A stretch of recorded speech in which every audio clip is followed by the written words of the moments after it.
Well, hello, everybody. Looky who I have here with me. It is the great Jimmy Dore. I was trying to think of a nickname. I was just gonna say like Jimmy Dorrington, or like, which is not a nickname. It's just a weird thing, or like Jimmy Dorskis, or Jimmer Dore, which makes no sense. Jimmy Dore, don't slam him. Jimmy Dore, don't slam him. So how's it going, man? Things have been kind of crazy since I came back from Italy. I've been sick, and just no doctor. I went to a doctor who looked just like Keanu Reeves. So he had to be shitty then, right? And boring. Yeah, he didn't really have much. I heard him practicing his Spanish with the nurses in the hallway, and I really felt like I was in a Nora Ephron movie, honest to God. But I'm feeling they got me on steroids, which anabolic steroids, or the other, like the medical other ones. I don't know, but my home run power is back. So either way, that's I'll take it. So do you know what it is or no? It was for bronchitis, and I have a polyp in my sinuses, which makes my ear hurt. Anyway, Yeah. it's just but it's just getting older, Kyle. It's too much stress, is what it is. Oh, actually. dude, you don't have to tell me. I'm 30 years old and I'm on high cholesterol medication. Are you really? Yeah. What do you think? Statin? Not a statin. They're trying something else because they say I'm so young that I shouldn't take a statin. They said all the evidence on statins is for people like over 40 because nobody this young has high cholesterol except for fucking me. So they gave me something else, but yeah, I don't know. I mean, that's the biggest issue, but I also... I've been sick recently too. Like I get up and I got the, whatever, mucusy, but people don't want to hear about our problems like that. No, I want to hear about our problems. Yes, no way. The one thing I know is people don't like to hear about other people's maladies. Yeah. Well, let's talk about you and I, where we first of all I don't know whether to blame you or credit you with Gillum yet. We don't know. There hasn't been it's definitely you that is controlling. We are the puppet masters of Florida. That's right. That's a fact. But we want to talk about our differences in strategy. Yes, and how you think the midterms went and all that fun stuff. So we should probably start there. How do you think the midterms went? Would you say they were good, bad, middle-ish, or what? They were a little less than middle-ish. I think almost. You know what's very disappointing is that I say this over and over. I sound like a broken record, but I come from what they consider the bluest of blue states, right? So everybody in California is a Democrat, supermajority in our legislature, with Jerry Brown, who when I was growing up, they used to think he was a crazy lefty, like a hippie, and he's our governor. And we still can't get Medicare for all in the fifth largest economy in the world. We can't get a ban on fracking. Jerry Brown took millions of dollars from the frackers. We don't have free college. We have a housing crisis. We can't even get rent control passed because the corporate interests hijacked the ballot act. And they even got us to vote against cheaper drugs when Bernie sponsored it out here a year ago. So we're sending, in the bluest of blue states, we're sending back Dianne Feinstein and Nancy Pelosi. And if you watched either of their speeches after the midterms, it was a parody of a vapid, empty speech. And Nancy Pelosi calling for bipartisanship and unity. And Dianne Feinstein not even really knowing where she was. I don't think she even knew where she was. She was speaking in she said there's still bad things and lots of problems. And it was hilarious, actually. So Nick Branham makes a point about, me, my strategy is I vote for a progressive no matter where they are. If they're in a Democratic Party, independent, green, Republican, I would vote for a progressive. He brought up the point that of all the congressional candidates, we've only primaried two corporate Democrats, and that was Joe Crowley with Ocasio-Cortez and Ayanna Pressley. I forget the name of the person she primaried. And so the idea, it looks to me, and maybe you can convince me otherwise, it looks to me that it's not happening, the takeover of the Democratic Party. And I think it's an unreformable party. I don't know what to do. If we're going to talk about strategy, I don't know what to do. Chris Hedges talks about action in the streets and that kind of thing. And look what Bernie got done with outside of electoral politics with Amazon and Disney. That's a big deal. And I think that's the way we have to go going forward. Is not we obviously we can't rely on electoral politics. Well, with Bernie and Ro Khanna, you're right that they were able to basically force Amazon through using shame and public pressure in order to force them to raise their minimum wage to $15 an hour. I do think it was the actual bill. I think that Bezos was scared that the actual bill might catch on because it did have a bipartisan framing in it, where I think he felt that Republicans might even sign on to it. So that did almost like shame him into making a change for the better. But I think you laid out a lot of important stuff that's correct, honestly, about the problem when you talk about, we got Pelosi, we got Feinstein. You lay out how your state is all Democratic, and then you don't see, the positive change, or at least not the change that you and I both want. But on Nick Branagh's point, that's where I definitely have disagreement, because that fact that he throws out there is a little bit misleading, because what he's not doing is he's not taking into account the corporate Democrats who weren't already elected, but who were running. So he likes to say, they only unseated 2 corporate Democrats. What he's not telling you is that in 41% of the candidates who received an endorsement from either PCCC or Our Revolution or Justice Democrats or DSA, they actually won their primaries. So yes. We basically took people who were going to be corporate Democrats and then knocked them out. So I think that that's a very important data point that tells you more of the full picture. That's certainly an encouraging statistic. But so is it your position? You think it is? The reformation of the Democratic Party is in full swing, and it is something that can happen? I would absolutely say we're in the process of doing it. And I think there's a lot of data to back that up. Now, that doesn't mean that I think that we've had, we get an A+ so far for how far we've come. But what I would say is we've come a very long way. So, for example, as a direct result of these exact groups that we're talking about and grassroots pressure, there were 4 elected officials in Washington, D.C. who openly did not take corporate PAC money. Now there's going to be over 40. So I think that's huge. There used to be, I forget the exact number of what it used to be, but it was something like 20 or 30 Congress people who supported Medicare for All and actually signed on to H.R. 676. Now, as a direct result of what these groups have done and the public pressure, we've gotten to the point where we have, I think it's over 120 people who now support Medicare for All. And now there's even a Medicare for All caucus, which is awesome. And then there's also the fact that, so Nancy Pelosi, of course, she wants to be Speaker of the House again because she's a demon and she cares nothing about narcissism and self-aggrandizement and having more power and serving her donors. But in fact, I just saw this right before we started talking here. There's now a movement where Democrats in the House are blocking it. And they're saying, no, we don't want you to be Speaker. And according to Seth Moulton, Representative Seth Moulton, as of right now, she doesn't have the votes. And that's a direct result of the work that we've done. And so, like Alexandria Ocasio-Cortez today was, I don't know if you saw this on Twitter, but she was getting shit all over the place on Twitter from, the donut Twitter, the corporate Democratic Twitter, because what she did is there was a sit-in Nancy Pelosi's office because they wanted urgent, immediate action on climate change. So these environmental activists basically took over Nancy Pelosi's office, sat down, and then guess who goes in there to give them encouragement and to also give a speech? Alexandria Ocasio-Cortez. And so, the establishment idiots on Twitter are saying, oh, you're foregoing any chance you have of getting a committee seat when you do something like this.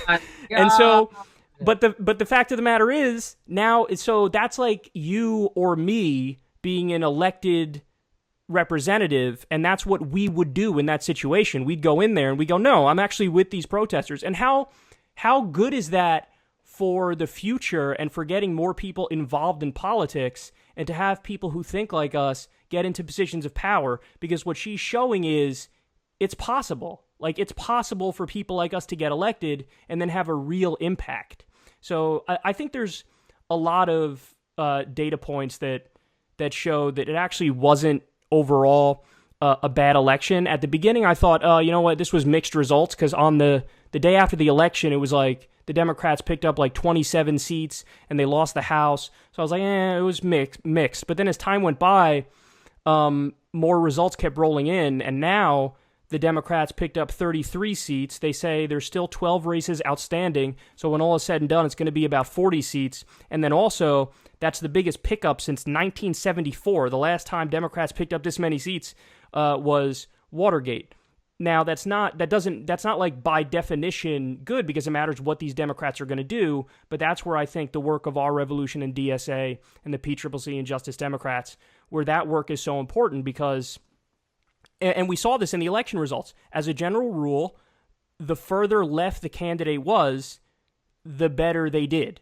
So, for example, Heidi Heitkamp, Joe Donnelly, Claire McCaskill, these are all rank corporatists and Blue Dog Democrats, and they were wiped out. They were absolutely crushed. Now, a good counter to that, so Joe Donnelly lost in Indiana, Democratic senator. The state right next door, Ohio, Sherrod Brown won re-election. Sherrod Brown won by 8 points. Joe Donnelly lost by 8 points.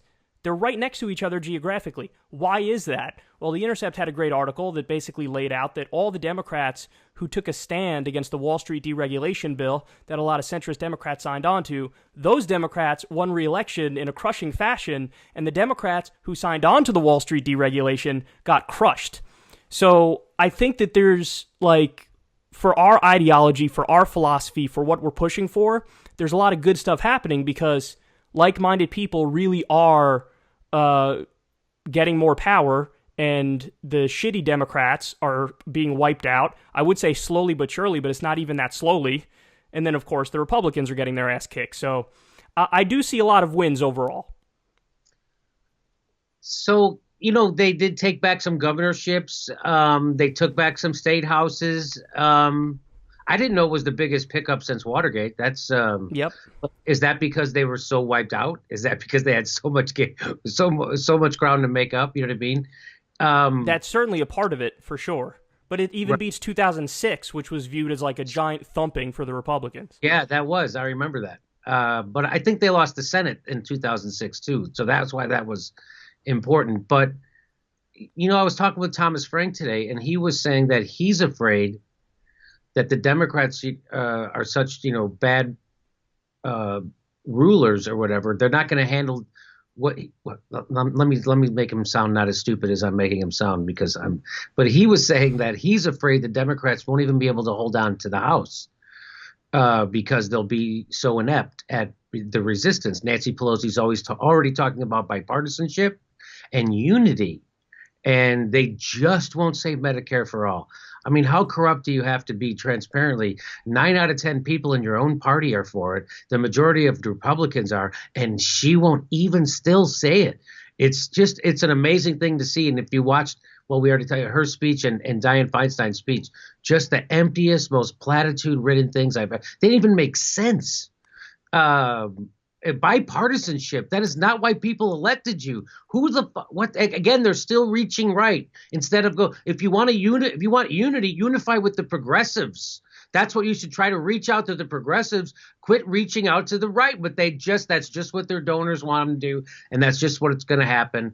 There was I forget the guy's name. It wasn't Mark Penn, but there was a ex-Clinton advisor who said that he was being interviewed, was it by The Intercept maybe? He was saying he didn't see a path for anybody to beat Trump. He starts talking about Tom Hanks and The Rock. Yeah, like Hillary advisor. Yeah. I'm like, are you? I mean, that's still how out of their mind these people are. Yeah. Where do you see it in? I mean, all they're going to be able to do is be a check on Trump right now, which is good. That's important.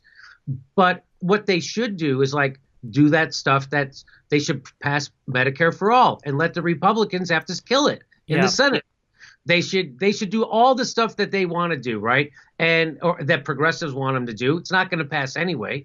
Do it. Now you have the moral high ground and you expose them. But they're so inept. You and I both know they're not going to do that. Yeah. And to see, that's everything you just described there, I totally agree with. But that's why my conclusion is what Justice Democrats at Our Revolution and DSA is doing is so important because, and again, the best example was Alexandria Ocasio-Cortez from today. The thing she was demanding as she joined the protesters in Nancy Pelosi's office was, you have to pass a Green New Deal to get to 100% renewable technology. So now there's direct activist pressure, and a congresswoman inside the House is now pushing Democratic leadership to do the right thing. And that's why, listen, when we launched Justice Democrats, the whole point was, no, this is a Democratic civil war, and we're going to win this Democratic civil war. The left is going to win it. So we're forcing them to bend to our will because we're the voters and we're the grassroots activists, and they should bend to our will. So that's why we were able to get up to 120 Democrats now supporting Medicare for all. But it's good to see that we're trying to put an end to exactly what you described, which is the weakness of Nancy Pelosi and Dianne Feinstein and the corruption of Nancy Pelosi and Dianne Feinstein and, repeatedly bending to the will of Republicans. You're right. I saw that. The headlines all about, oh, she's speaking about bipartisanship. Oh, we have to reach out. We have to compromise. When the reality is, no, you were sent there with a mandate to do the exact opposite because people see exactly what's going on and they say, I don't want that. I don't want to send a preposterous number of troops to the border and act like these poor people trying to come in are doing an invasion. I don't want to see a health care bill get passed when it has a 12% approval rating, which is what Trump Care did have. I don't want to see these giant tax cuts for the rich again. I want somebody to fight that. So I think that your diagnosis of the problem is 100% correct, which is why I think that what we're doing is so important in terms of Justice Democrats and the other groups, because so now we have 7 Justice Democrats going to Washington, D.C. We have 13 people from the progressive groups going to Washington, D.C.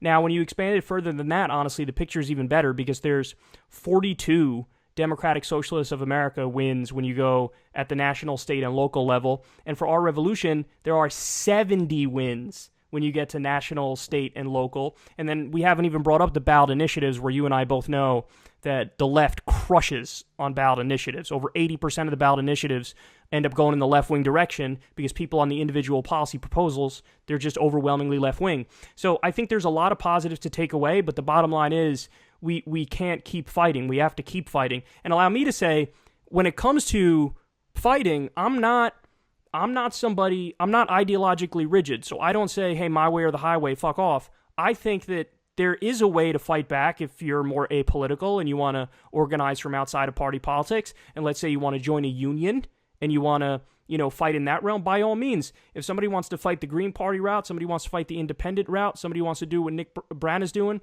I don't begrudge Nick Brana at all.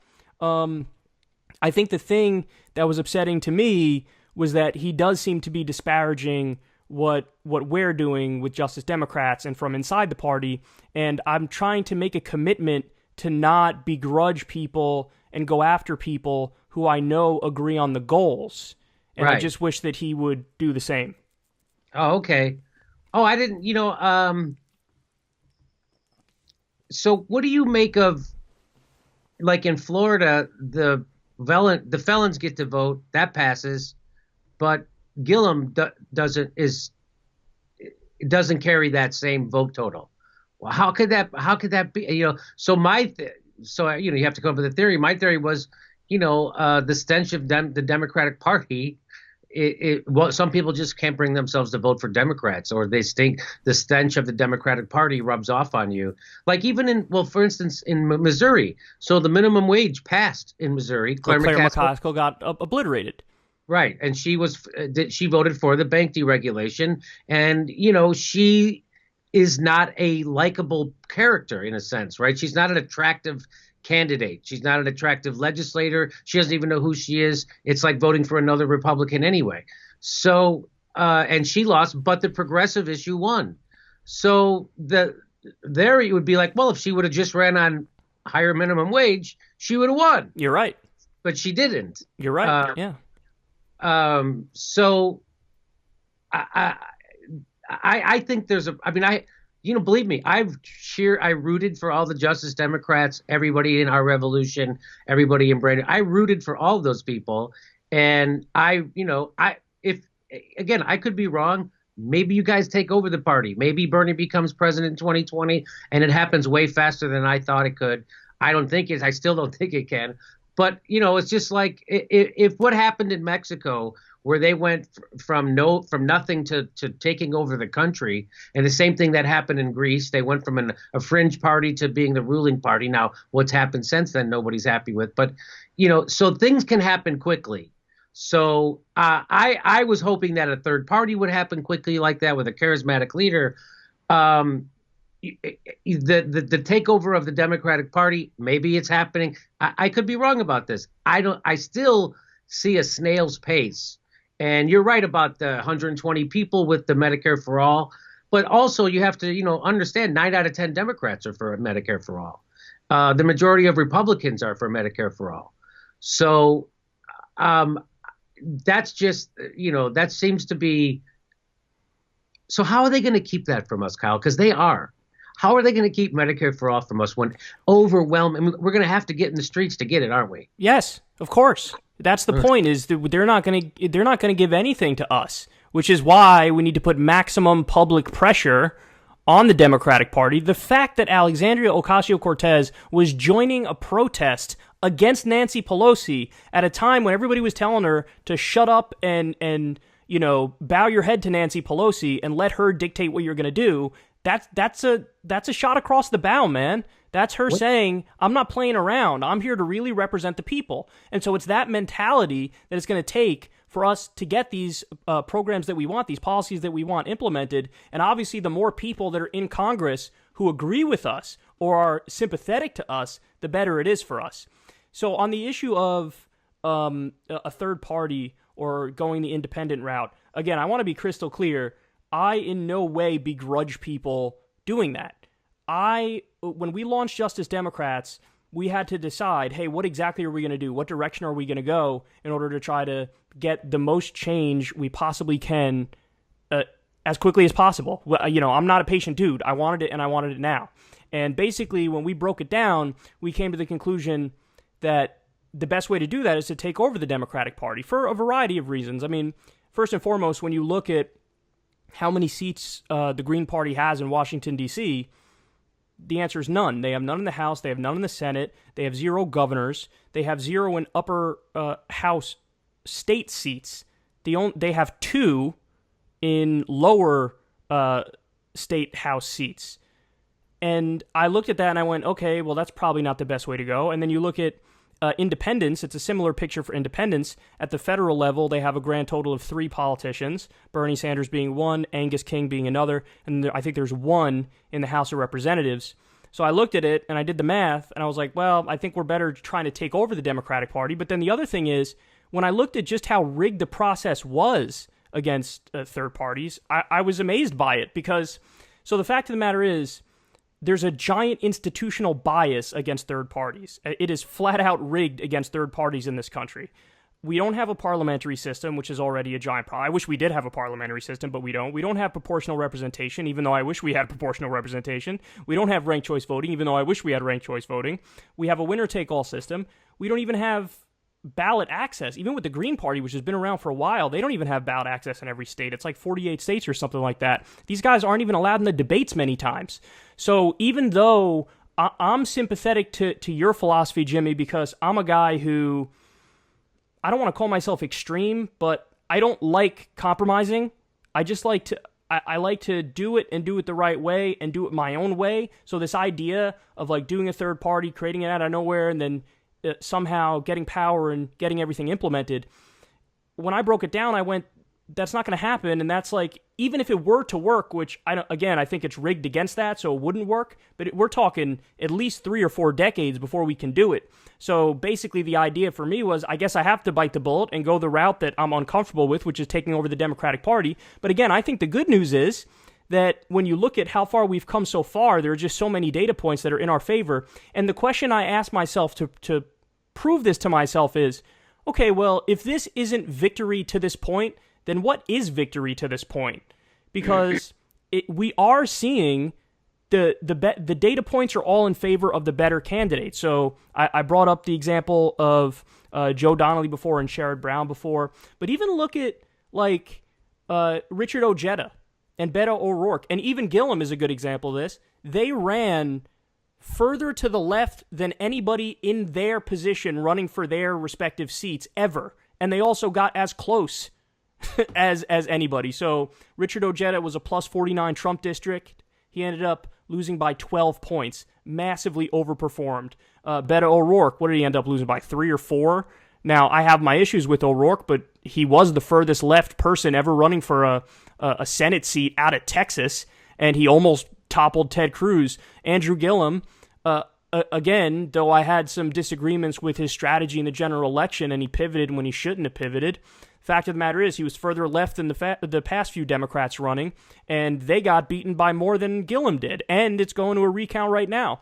So what I see is a Democratic Party that is bending to our will because we're forcing it to bend to our will, which is why, and by the way, even though my analysis was I don't think the third-party route is going to work, that I still make a point every single time I bring those strategies up to say, hey, if you want to go that strategy, God bless. Even though, I don't think it's going to be successful, the fact of the matter is I agree with so many Green Party candidates. There are Green Party people elected at the municipal level, and I support them. I think they're awesome. I've probably voted for more Green Party people in my life than I have for Democrats. But that's kind of why I want to force the Democratic Party to bend to our philosophy, because I think it has the best chance of working, and I think that we're starting to see those successes now. The only examples that are counter to everything I've said so far is that Joe Manchin is a goddamn magician, and he somehow keeps winning as he spits in the eye of his base. And now the other one is Kyrsten Sinema, who's a corporate Democrat extraordinaire, and she ended up pulling out the victory in Nevada. But outside of those two, everything else I see is just overwhelmingly positive for us and our philosophy. Who was the person in Arizona who just won? That's Kyrsten Sinema. Oh, you said Nevada. Wait, what did you ask? Arizona? Arizona. Oh, Arizona, I'm not sure. Kyrsten Sinema is Nevada, I think. Is she Nevada? Okay, I'll look this up while we're talking. Okay. Because, I just got informed today, someone mentioned it to me, that the Arizona Democrat won, and that she said, whoever the Arizona Democrat is, why am I No, you're right. Arizona. I'm sorry. Arizona. Yeah. So I thought Nevada for some reason. So she said that her judicial or her legislative example that she thinks is a good one is Joe Manchin. She wants to be. No, she's the worst. She's the worst. I despise her. But she's the one of two counterpoints to everything we've brought up so far. The overwhelming majority of the data is on the side of when you run further left, you do better. The counter examples are Sinema and Manchin, but that's it. That's all they got. How about the governor of Michigan already appointing the CEO of Blue Cross Blue Shield on her transition team? Terrible. Absolutely terrible. That's why that's why people don't vote. I agree, 100%. That's why they don't vote, which is why it's so important. See, Abdul El Sayed, we were in a primary against her, Whitmer, and Abdul El Sayed ended up just losing. But this is why we got to fight and we got to be more involved. I mean, Ben Jealous is another example. Seeing that race broke my heart. I read the Democratic Party abandoned him. That's the point. And when you're guys, when you're a Justice Democrat, you literally are making a point of saying, I'm not going to be corrupt and I'm going to walk the walk and not just talk the talk. So we're not going to take any corporate PAC money. And in the Ben Jealous example, the person he was running against, Hogan raised about $10 million. Ben Jealous only raised about $350,000 because it is so hard to make up the difference and raise the money when you're not taking big money. So if he were to get more national press attention and he could scream through a megaphone, I'm not corrupt, I'm not taking corporate PAC money, he would have been able to raise a lot of money. But that's the other part to this is there are systemic disadvantages against the candidates that we all like. And it's a direct result of the establishment media doing what they do. It's a direct result of the Democratic establishment doing what they do and trying to stab this political revolution in the back. And we have to try to overcome that. That's the bottom line. We have to try to overcome it. And in many cases, we did. Like with Ocasio-Cortez, she was outraised 10-1, but she ended up winning. But the fact of the matter is that's not indicative of what would usually happen in that situation. Usually the person who raises the most money ends up winning. So what I say is, listen, our message is so popular that if people just keep us competitive we can win. So if it's just a 2-to-1 disadvantage, shit, we can make a 2-to-1 disadvantage work. We could overcome a 2-to-1 disadvantage money gap, but 10-to-1 is just harder to do and almost impossible, and it's super duper rare. So that's what I say to that. That is the problem, right? The progressives, they don't get the media coverage, and then they can't raise the money. Like, out here in California, Gail McLaughlin, who was the Green Party candidate, who was mayor of Richmond, California, and they took over their whole city council, and she became mayor, and they stood up to Chevron, and she beat them, right? And they spent millions of dollars trying to undermine her and take over their city council and their mayorship, and they couldn't, a real, like, lieutenant governor. She ran for lieutenant governor, and she got nowhere, nothing. And to realize she's not going to get the media, and she didn't have the cash. So how do we have like as Lawrence Steiner calls it, like an ALEC for progressives? Like, how do we have where do we have like a money flow that we can direct towards progressives? I don't know. It's Bernie doing the whole $27 at a time. Jim Kennedy did the same thing in New Jersey. He didn't win because they screwed him over on the ballot. All that stuff. There's so much cheating going on. Why don't the Democrats give a shit about voter suppression? Why is it left up to Glenn? What's his name? The guy chasing Kobach around. Why am I blanking on his name? When you said Glenn, all I thought was Greenwald. The guy I'm talking about, who's a dude, cross-check. He's the guy who's on. He did the greatest democracy. Greg Palast. Yeah. So Greg Palast. Why is it left up to him to try to raise money to go sue him? Like, why are the Democratic Party again? You're breaking up a little bit, Jimmy. You're breaking up a little bit. I hear you buffering. Oh, it's buffering a little. Okay, sorry. Yeah. No, it's okay. What's the excuse? You're still buffering. But I actually do have an answer for the specific thing you're bringing up here. In fact, I think I favorited the tweet earlier. I'm going to see if I can find it. The Democrats' first bill is actually in regards, I think they did automatic voter registration as a proposal. But again, that would not be happening if it wasn't for the fact that we've now gotten more lefties into the Democratic Party and now into Congress. Because those people are now going to Washington, D.C., they're proposing stuff like that. I'm seeing if I can find the tweet here. But automatic voter registration is one of the first things that they proposed in a comprehensive bill on this kind of reform. But you're right that you didn't hear them making a case on this for a very long time. And the reason you didn't hear them making a case on this stuff is because the party leadership is people like Chuck Schumer and Nancy Pelosi. I call him Wall Street Chucky. Hey, by the way, people want me to primary him, which would be very interesting, wouldn't it? I'd love to see that. That'd be great. Yeah. Just so I could hear Mike McRae say your name. Mike McRae, isn't he the guy who does the your impression videos? Yeah. That dude is good, man. Yeah, he's amazing, actually. So for some reason, I'm having a poor internet right now at this moment, even though I pay extra to Spectrum to get I pay like $200 a month for internet, so it's high speed, and I have it hardwired in. But again, it's a monopoly. So Wendy, how long do you think it'll take for the Democrats to have a platform of ending the wars? They never even talk about it. Nancy Pelosi said peace in her midterm speech after the election, but she didn't really say what she meant by peace. Here's the answer. 2020 is when it's going to happen. And the reason why is Ro Khanna is now becoming one of the strongest voices in the Democratic Party among Congress people, and that is one of his most important issues. He cares a lot about all the issues, but when it comes to Tulsi Gabbard, when it comes to Ro Khanna, you now have people who are in power who are becoming more and more popular and are gaining a voice in the media, and you see more articles about them now, and they're gaining more prominence. And they are now going to set the tone and set the policy direction for the left wing of the Democratic Party, and we're going to force that to be the mainstream. And I think that Bernie Sanders this time around is going to be more aggressive on the foreign policy front. And what we're going to have to do is, I want them to make this argument, Jimmy. I want them to tie in ending the wars with a New Deal.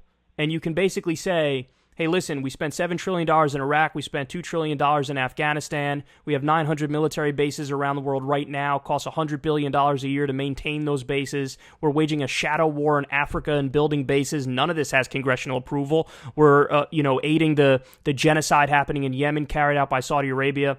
Why are we wasting all that money when Flint, Michigan doesn't even have clean water? Why are we doing that when our infrastructure gets a grade of D+? So what we're going to start seeing, because now Justice Democrats have more influence and are now actually elected. I mean, there's 7 of them there.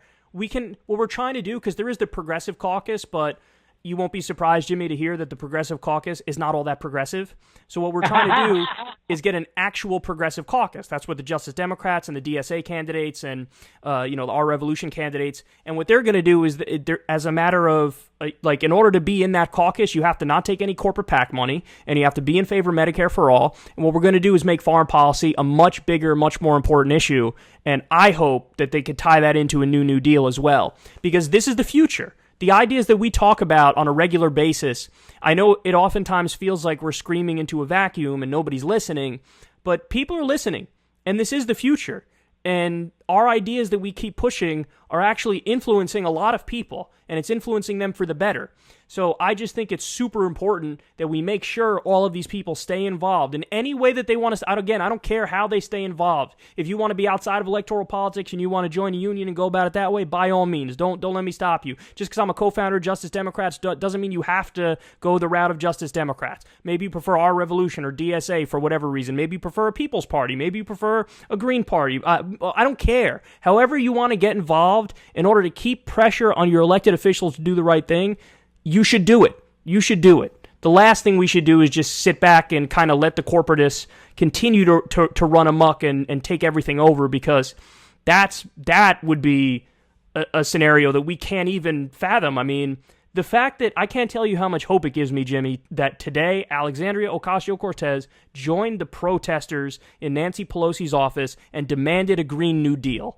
I mean, this is because now all of a sudden all the articles are about that. All the articles are about Alexandria Ocasio-Cortez demands a Green New Deal in Nancy Pelosi's office. And you know what's going to happen? People are going to read those articles and they're going to go, you know what? I think she's right, and I think that makes sense. And then these ideas are going to keep permeating now more and more. And what's going to happen is, I hate to use this framing, but I have to use it. We're now having our Tea Party moment. The left is now having our Tea Party moment, where the base is saying, hey, fuck off, Wall Street Chucky and Nancy Pelosi, you're done. You're donezo, get out of the way, and we're going to fight from now on. And by the way, Jimmy, another issue which we really need to both push like crazy is Barbara Lee for Speaker. Barbara Lee is one of the only people who was against the authorization for use of military force in Iraq. She was a hero. If you look at her speech when she spoke about that, it is amazing how prescient how prescient she is. She's in favor of Medicare for all. She's right on so many of the issues, and she deserves speakership. Nancy Pelosi deserves to not be anywhere near Congress. I share your disdain for Nancy Pelosi and your influence. I'm really encouraging. I hope Barbara Lee runs. I'm for her knocking off Nancy Pelosi as Speaker, so that means I'm sexist. That's people have said that about me. Anyway, so I'm there with you, Kyle, and yeah, I'm always surprised that people listen to me and that my words have influence. It's always kind of mind blowing. It's hard, my whole life I've just thought of myself as an anonymous comedian, and now my words have impacted people. So it's kind of an uncomfortable feeling, to be honest. And I'll be right there with you, trying to put. I'm pushing for progressives no matter where they are and progressive policies. And hey, I never said I was a genius political strategist. My whole thing is that I think you got to try something different. And I think now we have to do direct action and stuff like that, because direct action is what really gets results. And I'm all for stuff like that. So final point for me, I don't begrudge anybody, again, I'll say it for the 9,000th time, I don't begrudge anybody who disagrees with me on the strategy. So if they want to go the independent route or the Green Party route or the People's Party route or anything like that, totally fine. All I ask of people is that as they do that, don't try to downplay or actively get in the way of what Justice Democrats is doing, Our Revolution is doing, DSA is doing, because I think it's equally important, and there are a lot of results to show for it. So this is not so coded talk directed at Nick Brana here. So Nick, lay off the Justice Democrats, dude, please. You know, I didn't know he was actually. When he's on with me, I don't notice him denigrating the Justice Democrats. Maybe he does when he's not on with me, or maybe I just don't notice it. But yeah, I mean, I don't. Have I done that to the Justice Democrats? Have I denigrated? Well, there are moments where you say there is no progressive takeover of the Democratic Party. I know that what you're trying to say is it's like the Democratic Party is not already where you want them to be. I know that that's what you're trying to say, but I just don't want people to hear that and then think, oh, it was all bullshit and none of it worked and there's no positive things happening. Because honestly, when I sit down and think about it, like, if what we've done so far is not victory, what would victory be? Like, what would the definition of victory be? Would it have had to be we already have a majority of the senators and a majority of the people in the House that are on the populist left and are fighting for our issues? Because Rome wasn't built in a day, and we're going to have to keep fighting in order to get to that point. And what I would tell people is, even if we have a situation where most of the Democrats are Justice Democrats, Our Revolution, DSA-style Democrats, we still have to hold those people accountable. You see what I mean? Yes, I do see what you mean. One other point I'd like to make about third parties is that, imagine how great it would have been to see Jill Stein on a debate stage with Trump and Hillary Clinton. So you don't have to necessarily be in a position of winning elections to make an impact. And that's why they keep her out of those debates, right? It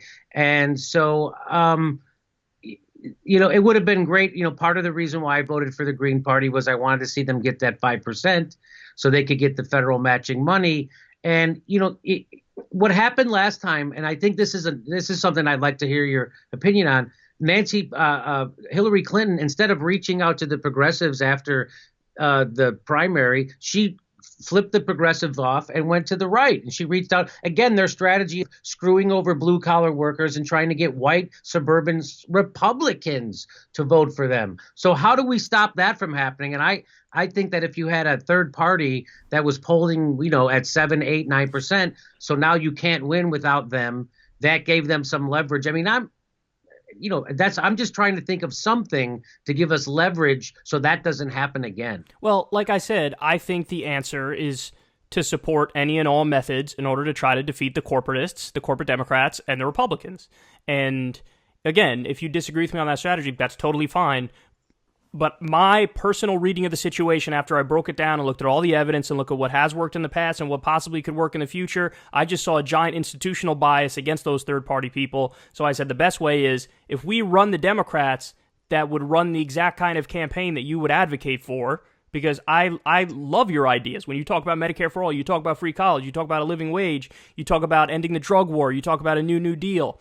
These are all things that were in the Justice Democrats platform. To become a Justice Democrat, they had to sign on to all of those ideas.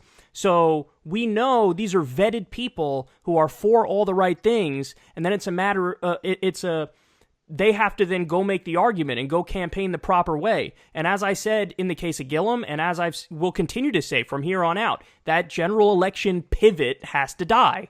Because other people call it pivoting, I call it lying. You said you were for one thing in the primary, now you're saying you're for something else in the general election. This is a strategy that was birthed by the triangulation Democrats, the New Deal Democrats. This is the 1992 Bill Clinton strategy. But I have a message for all these Democrats, and I know you do too, and the message is, it ain't 1992 anymore, okay? The year is now 2018, and we're at a point where we need a new FDR. Not a Bill Clinton, not a Barack Obama. And when I say FDR, I don't mean on the social issues where he was terrible with Japanese internment and all that stuff. I mean a New Deal-style Democrat. I mean somebody who goes in there and keeps their promises. And what I would say, Jimmy, is when it gets to the general election, I'm in favor of them keeping the exact same message they had in the primary if it's a strong populist left message. But I also say, if anything, you want to pivot further left. Do that, and then you'll have a better chance of winning.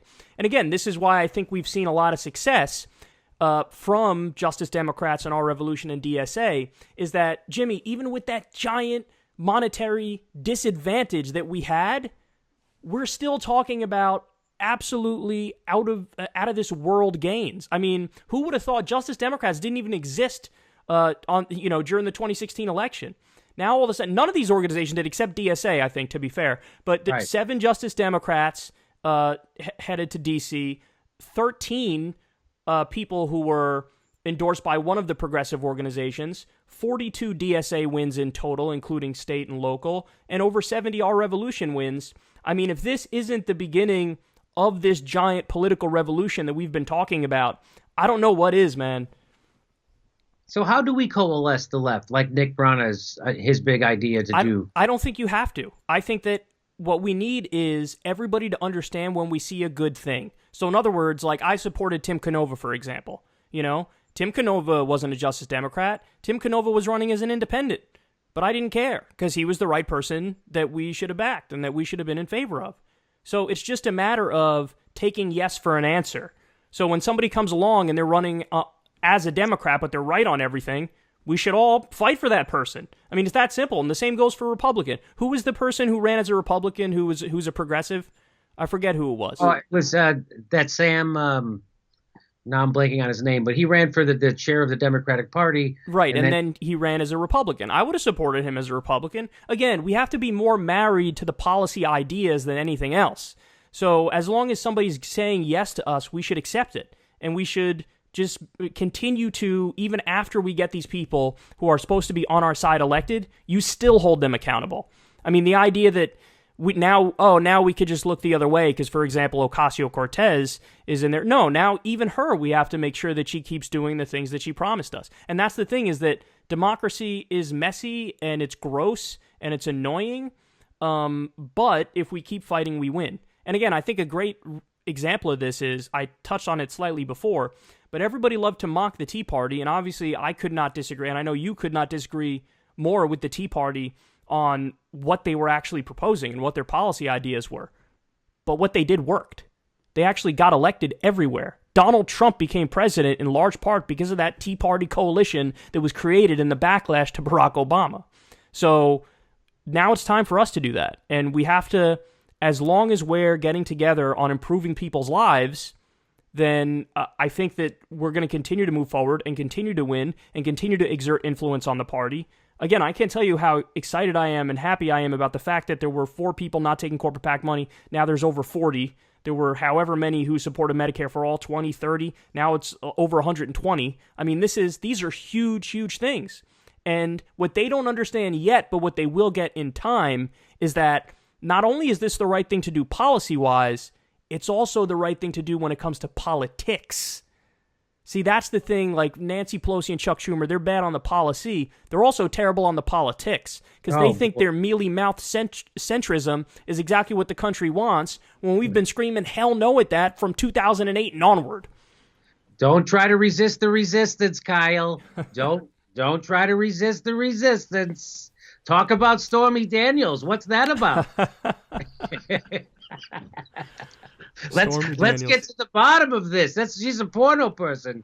Anyway, well, yeah, I mean, I feel, of course, again, we agree on all the policies, and we just, I'm for the Democratic takeover, by the way. I'm for the Justice Democrats taking over, and I'm for it. And, when you do look at that number, that is a pretty stark number, though. The only 2 corporate Democrats were successfully primaried, right? But we won 41% of our primary races, which means that what that doesn't take into account is the corporate Democrats who weren't in office but would have been if it wasn't for us knocking them off. Okay, all right. I mean, fair points. I guess we'll just time will tell.